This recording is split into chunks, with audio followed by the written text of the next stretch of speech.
Hello, I'm Torri Davis. I am here to discuss the Maslow's hierarchy of needs for pre-K students. I'm also trying to explain to parents in layman terms how they can collaborate and work with the teacher to meet their children's needs so their children can be successful in school. This is Abraham Maslow, and he created a hierarchy of needs. One is physiological, the other is safety, the other is love and belonging, one is self-esteem, and the last one is self-actualization. So what does that mean for a pre-K student or a young student? What I did is we took one that children could relate to, and what we did under Maslow and me, we created like a stop sign. Green means go, yellow means slow down, and red means stop. So what we do, we give the children flashpoints on Monday when they come back from school.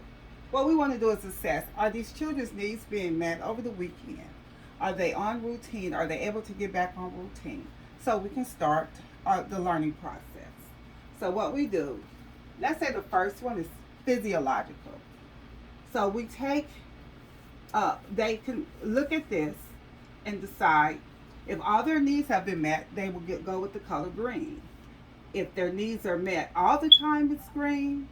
Sometimes it's yellow. If their needs are not being met, it would be none of the time.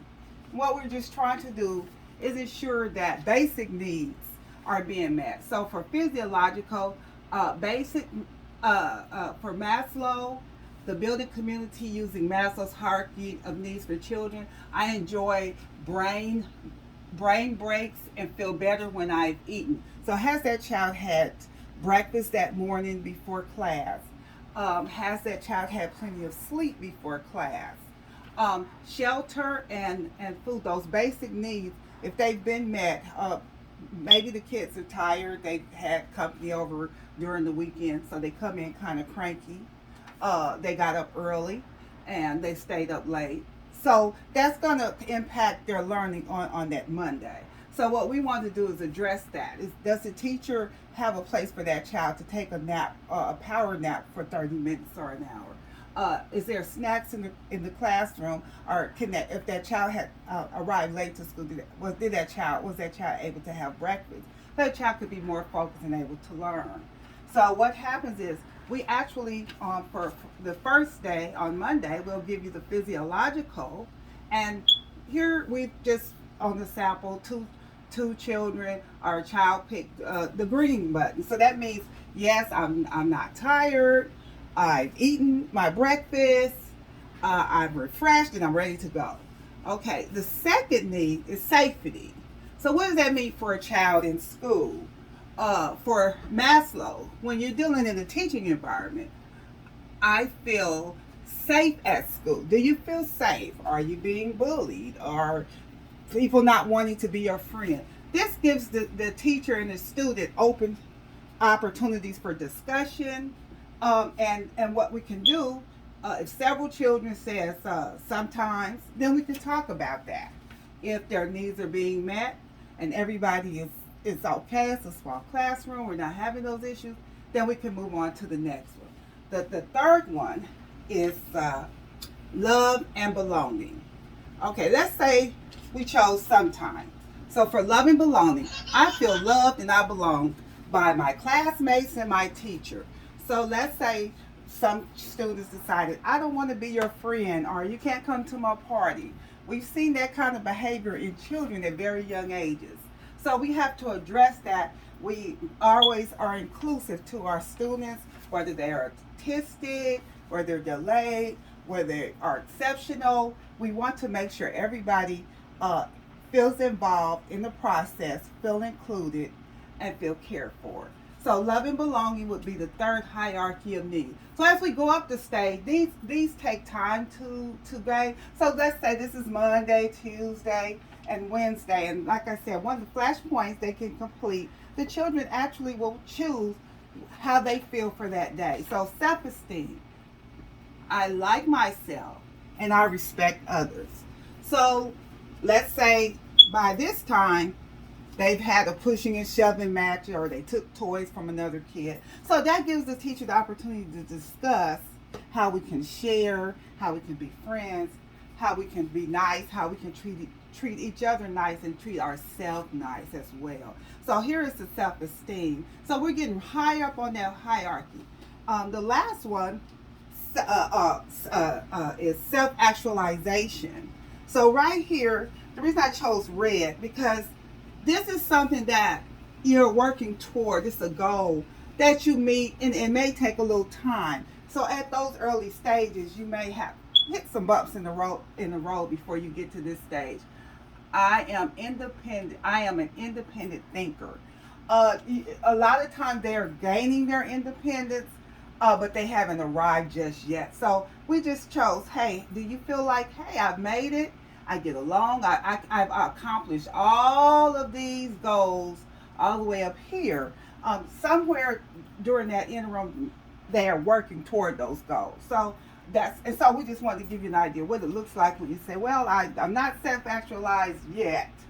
I'm not totally an independent thinker, but I'm almost there. And how would they do this? Say on a Monday, what they would do, they would take their flashpoint. Here I have self-esteem. And here again, on self-esteem, it's way up here. I like myself. I respect others. Okay, so they fill it out. And let's say they picked green. Two picked green. Three or five students picked yellow. So that gives us open discussion on the ones that what positive things were going on that you decided that it was green. I got along. I shared with my friends. I said nice things to my friend. I didn't say any ugly words to my friend. So, this is things that children do all the time, typically in just normal engagement. However, maybe a couple of students are becoming more self-aware and saying, I'm aware because I'm dealing with because we went over this on Monday with the teacher or something.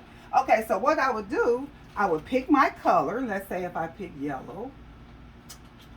Sometimes I did take a book from somebody that they were reading because that's my favorite book. We would discuss those kind of things so that they can become independent thinkers and decide, hey, I can wait a few minutes when they're finished, and when they put it down, I can get the book.